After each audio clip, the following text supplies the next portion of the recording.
Hello students, कैसे हैं आप लोग। आई होप आप लोगों की पढ़ाई बहुत अच्छी चल रही होगी। देखिए, आज का जो हमारा टॉपिक है वो है छत्तीसगढ़ी भाषा का ज्ञान, जो कि आप लोगों के सिलेबस में भी है। तो चलिए शुरू करते हैं बिना किसी देरी के।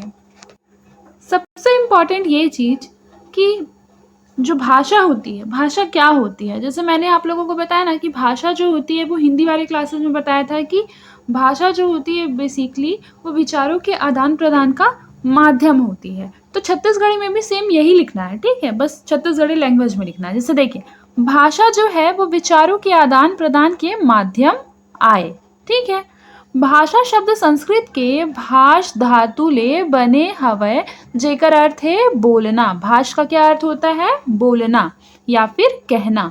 यह मानव मन के अभिव्यक्ति के माध्यम आए, जेकर आधार ले मानव एक दूसर से अपन बात और विचार ला अभिव्यक्त करथे, ठीक है। मानव मन की जो अभिव्यक्ति होती है उसको हम किसकी वजह से व्यक्त कर पाते हैं? भाषा की वजह से क्या कर पाते हैं? व्यक्त कर पाते हैं, एक दूसरे को बता पाते हैं। फिर देखिए लिखा है आगे, भाषा ओ हरे जेला बोले जाते, ठीक है। भाषा वह है जिसको क्या किया जाता है? बोला जाता है। बोलत तो संसार के सबो जीव है। सबो जीव जैसे गाय, बेंदरा, कुकुर, बिल्लई, चिरई आपस में विचार और भाव के आदान प्रदान बर कई प्रकार के भाषा के प्रयोग करथे। फिर हमन ओखर विचार के लेन देन ला भाषा नहीं कहन। क्यों नहीं कहते? क्योंकि उनकी भाषा कैसी होती है? सांकेतिक भाषा होती है। केवल कैसी भाषा होती है? सांकेतिक भाषा होती है, लिपिबद्ध भाषा नहीं होती है। लिपिबद्ध भाषा जैसे मानिए कि इंग्लिश हम लोग रोमन लिपि में लिखते हैं, वह एक लिपिबद्ध भाषा है। फिर देवनागरी लिपि में हम लोग हिंदी लिखते हैं, वह भी कैसी भाषा है? लिपिबद्ध भाषा है। फिर देखिए, जबकि मानव मन के भाषा के स्वरूप सांकेतिक न होके लिखित है, ठीक है। जो मानव की जो भाषा होती है वह सांकेतिक न होकर क्या भाषा है? लिखित भाषा है। फिर देखिए, विचार और भाव के अभिव्यक्ति के लेन देन के साधन के लिखित रूप ल ही हमन भाषा कहत, ठीक है। विचार और अभिव्यक्ति के लिए जो लेन देन का साधन में जो हम लिखित भाषा का यूज करते हैं वही क्या होती है? भाषा कहलाती है। इस प्रकार मनुष्य के भावों, विचारों, अभिप्रेत अर्थों की अभिव्यक्ति के ध्वनि प्रतीकमय साधन ल ही भाषा कहत। फिर देखिए, मानव अपन विचार की अभिव्यक्ति के लिए 3 साधन के प्रयोग करते, जैसे संकेत के द्वारा, स्पर्श के द्वारा और उच्चारण के द्वारा, यानी इशारा करके, छू के और बोल के। अब देखिए, इशारा करके का क्या अर्थ है? तो देखिए, एकर अंतर्गत हाथ, पांव, लाइट, झंडी, फिर उसके बाद है आँखी आदि के द्वारा संकेत के माध्यम ले मानव समाज में रहत हुए अलग अलग समय में अलग अलग तरकीब ला प्रयोग में लाथे। एकर आधार ल घलो विचार के अभिव्यक्ति होते। इशारा करके में किसका किसका प्रयोग होता है? हाथ का, पाँव का, किसी लाइट का, किसी झंडी का, या आँखों के द्वारा संकेत के माध्यम से क्या करते हैं? समाज में रहते हुए अलग अलग तरकीब के प्रयोग से अपने विचारों को प्रकट करते हैं, तो उसको बोलते हैं इशारा करके। फिर देखिए, फिर है छू करके। छू करके कैसे? स्पर्श के माध्यम से। छू करके क्या मतलब होता है? छू करके भी अपन विचार ला अभिव्यक्ति करथन। जैसे जैसे पाँव दबा के, हाथ ले छू के, या कोंचक के घलो सामने वाला ल सजग या संकेत करथन। एखर ले घलो विचार के अभिव्यक्ति होथे।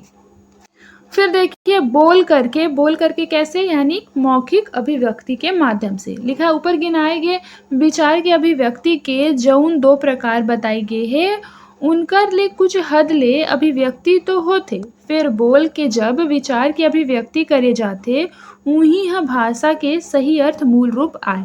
ये भाषा के मौखिक अभिव्यक्ति कहे जाथे। भाषा वैज्ञानिक दृष्टि ले ये हर भाषा के मूल है।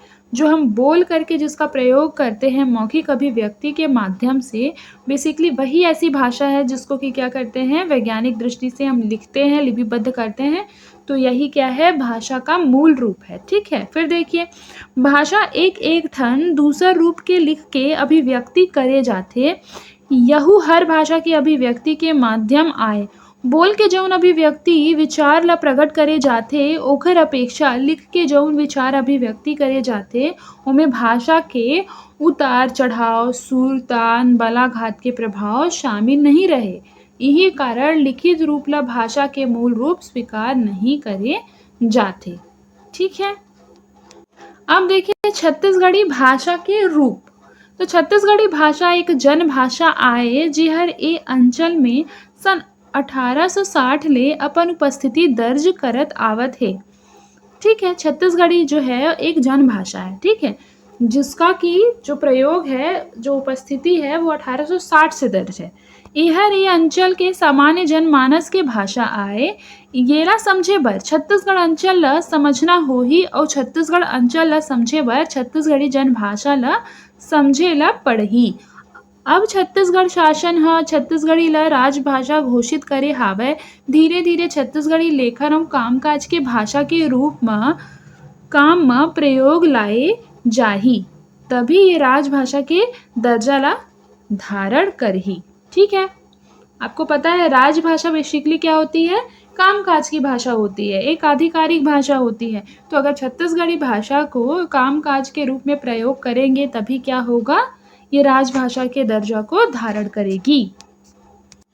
लिखा है अभी राजकाज में छत्तीसगढ़ी भाषा के प्रयोग नहीं के बराबर होवत है। छत्तीसगढ़ी भाषा के क्षेत्रीय और वर्गगत रूप के दृष्टि ले एकर अनेक रूप प्रचलित है, जैसन छत्तीसगढ़ी, खलहाटी, लरिया, कलंगा, कलंजिया, कवर्धाई, कांकेरी, खैरागढ़ी, गोरो, गौरिया, जसपुरी, फिर है डंग चगहा, देवार बोली, धमधी, फिर है नांदगाही, नागवंशी, पंडो, पनकी, पारधी, बहेलिया, बिंझवारी, बिलासपुरी, बैगानी, भूलिया, मरारी, रायपुरी, शिकारी, सतनामी, सदरी, कोरबा, सरगुजिया, इल्बी और बस्तरी।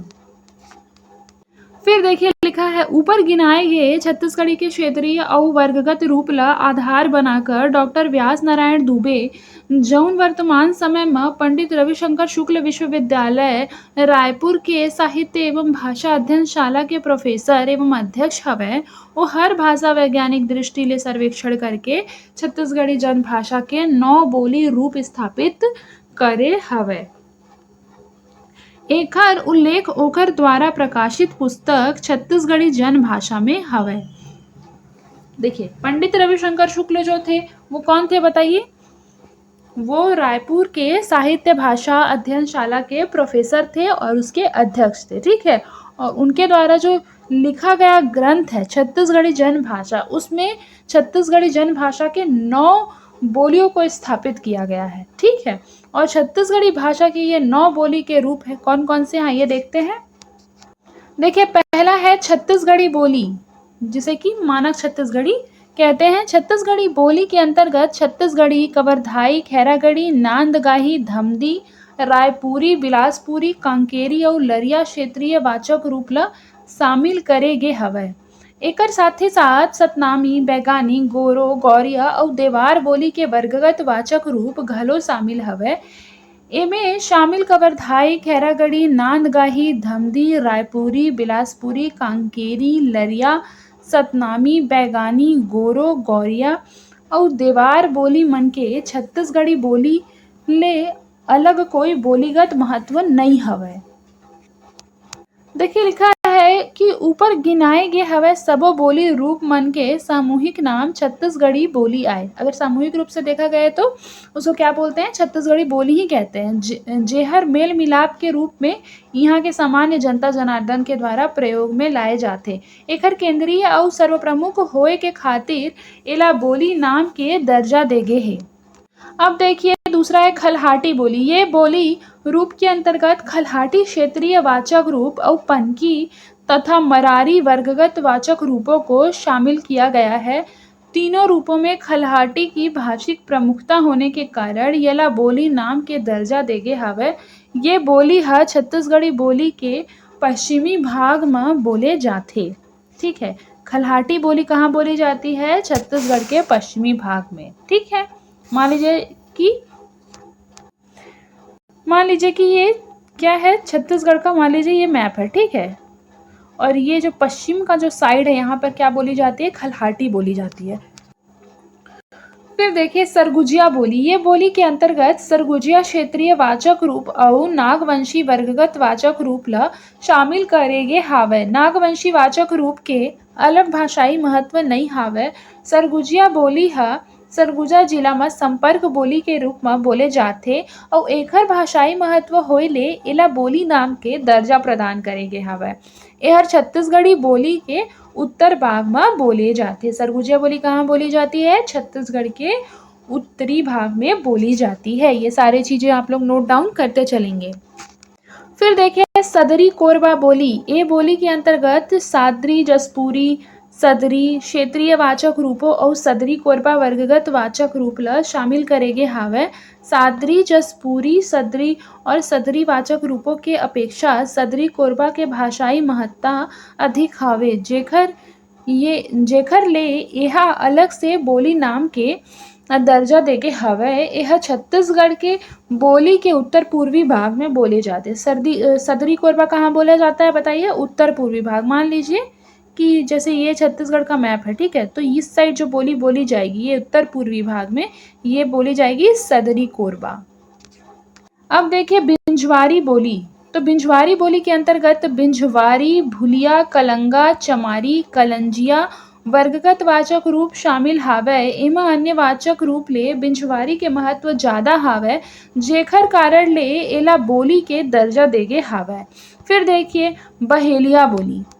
बहेलिया बोली में है कि ये बोली के अंतर्गत बहेलिया, शिकारी और पारधी वर्गगत वाचक रूप शामिल हावय। बहेलिया बोली के दर्जा ए खातिर देगे हवय एखर कारण एहर आय कि ए नाम ल भारत के जनगणना प्रतिवेदन और एखर प्रचलन म आय से ए रूप ल बोली के दर्जा देगे हावय। बहेलिया बोली ह छत्तीसगढ़ी बोली के पूरब भाग में बोले जाते। कौन से भाग में बोला जाता है?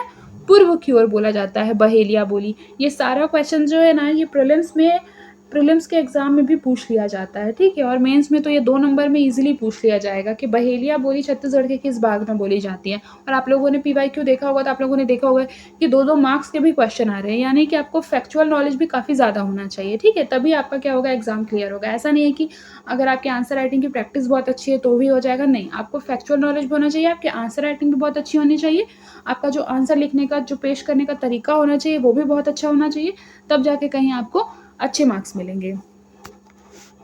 फिर देखिए डंग चगहा बोली। ये बोली के अंतर्गत डंग चगहा वर्गगत रूप ल शामिल हावय। एखर अलग ले भाषाई महत्ता होए ले एला छत्तीसगढ़ भाषा के एक बोली के दर्जा देगे हावय, ठीक है, क्योंकि इस भाषा का क्या था, महत्व था, इसीलिए इसको क्या किया गया, छत्तीसगढ़ भाषा का एक बोली का दर्जा दिया गया डंग चगहा बोली को। फिर है पंडो बोली। ये बोली के अंतर्गत पंडो वर्गगत वाचक रूप शामिल हावय, जेहर छत्तीसगढ़ बोली के उत्तर पश्चिमी भाग में बोले जाते। फिर है हल्बी बोली।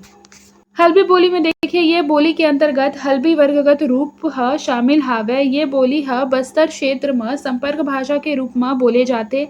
एकर नाम हल्बा जाति के लोगन मन के बोली होए के खातिर रखे गे हावय।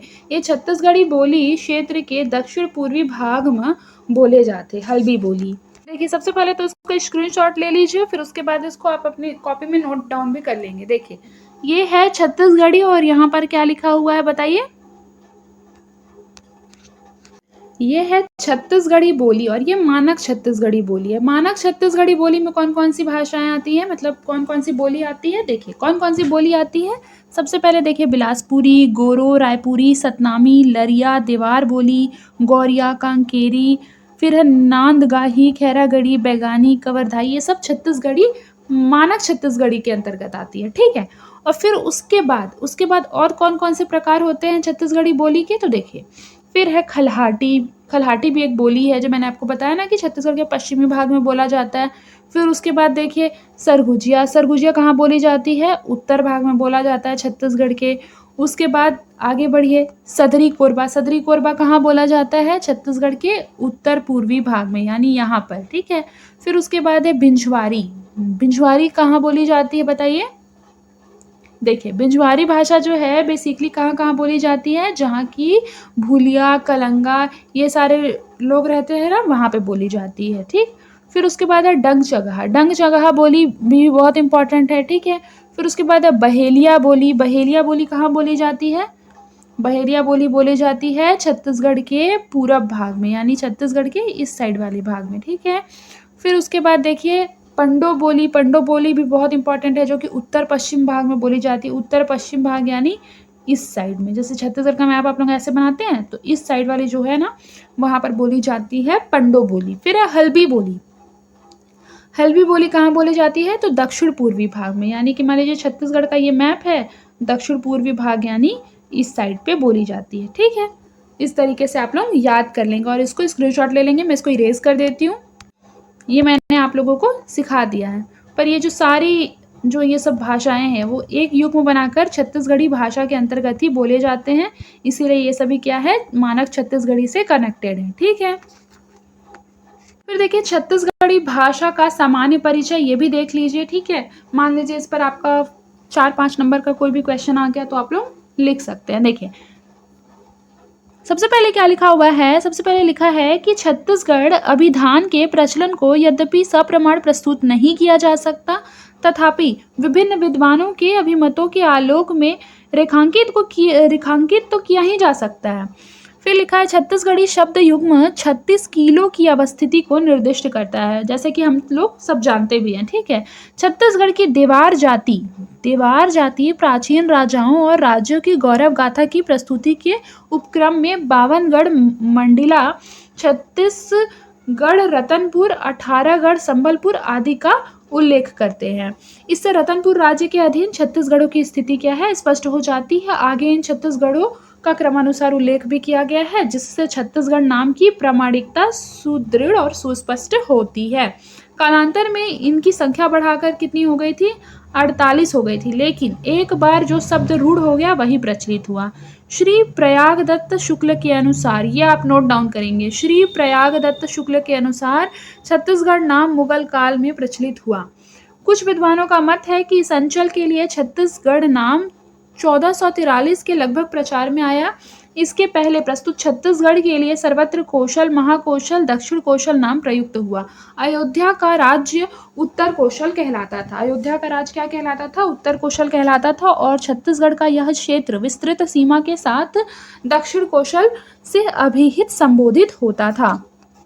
फिर देखिए लिखा प्रख्यात इतिहासकार डॉक्टर कनिंघम ने इस भूभाग को महाकौशल या छत्तीसगढ़ से अभिहित करके यह सिद्ध करने का प्रयास किया कि महाकौशल ही छत्तीसगढ़ है। महाकौशल में चेदी वंशी, हैहय वंशी राजाओं का दीर्घकालीन शासन रहा, अतएव इस भूखंड का नाम चेदीसगढ़ हुआ।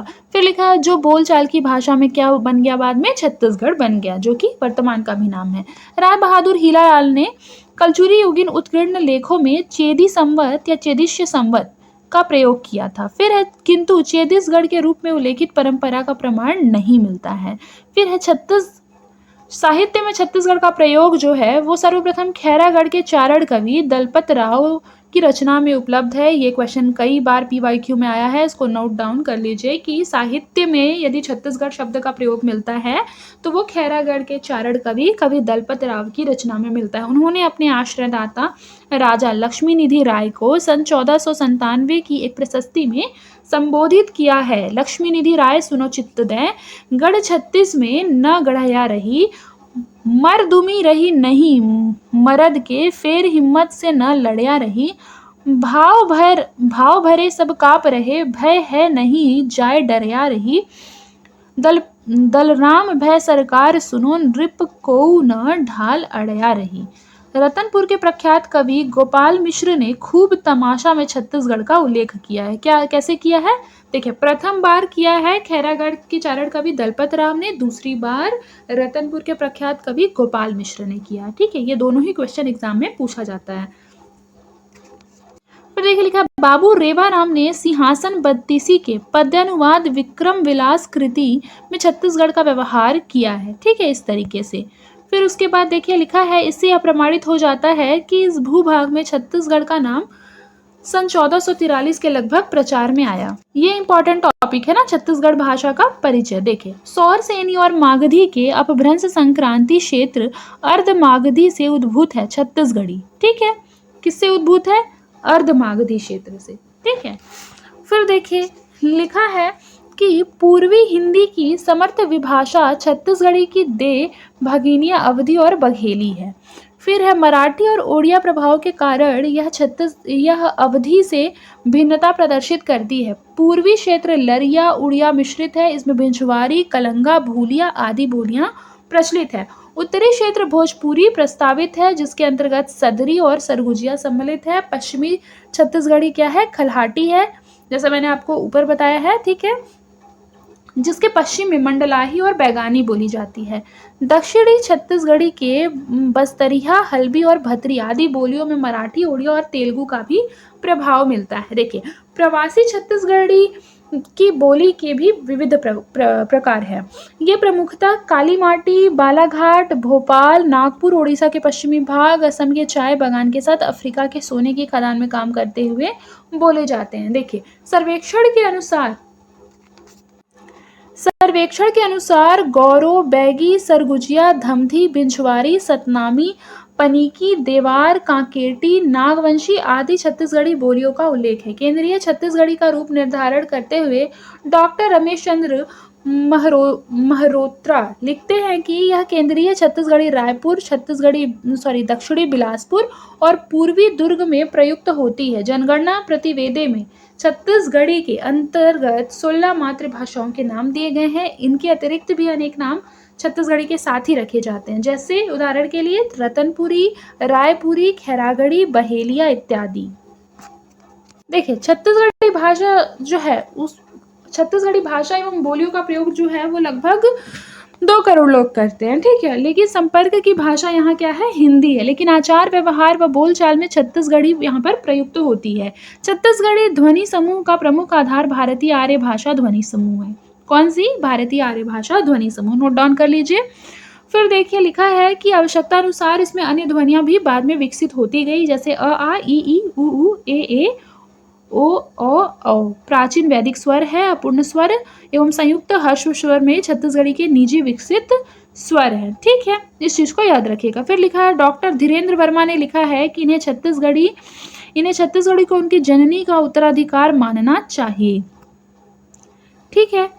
और एक महत्वपूर्ण चीज यहाँ पर ये याद रखिएगा कि छत्तीसगढ़ी में कभी भी ना ये शलजम वाला जो श है और ये मूर्धन्य श, ये दोनों का प्रयोग नहीं होता, बल्कि केवल ये वाले श का प्रयोग होता है, ठीक है। इस चीज को एकदम अच्छी तरीके से याद रखिएगा।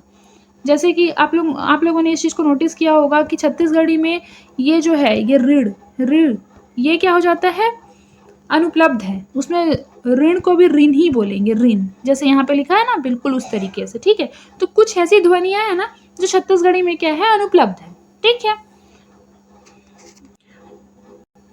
और छत्तीसगढ़ी में इनका प्रयोग भी नहीं होता है, ठीक है, जैसे आप अंगा, इया और न कहते हैं ना, उसका प्रयोग भी नहीं होता है। देखिए, ये इम्पोर्टेंट एक चीज है कि छत्तीसगढ़ी क्रियाओं में वर्तमान, भूत और भविष्य काल के रूप में कभी कभी क्या हो जाता है कि ट्रांसलेट करने के लिए आ जाता है 2 मार्क्स में, कि मान लीजिए यहाँ पर लिखा होगा मैं खाता हूँ और इसे छत्तीसगढ़ी में ट्रांसलेट करके लिखना होगा मैं खाता हूँ, ठीक है। तो ये ट्रांसलेट करने आप लोगों ने पेपर देखा होगा, तो आप लोगों ने देखा होगा आता है, तो इसके लिए क्या है कि हमको छत्तीसगढ़ी में टेंस पढ़ना पड़ेगा। तो ये हम नेक्स्ट क्लास में करें, बिल्कुल, ये हम नेक्स्ट क्लास में करेंगे, ताकि नेक्स्ट क्लास जो रहेगी वो पूरे आप लोगों की ये क्रिया रूप पर रहेगी, ठीक है। तो आज के लिए बस इतना ही, मिलते हैं नेक्स्ट क्लास में, तब तक के लिए अपना ख्याल रखें और मन लगाकर पढ़ाई करते रहें।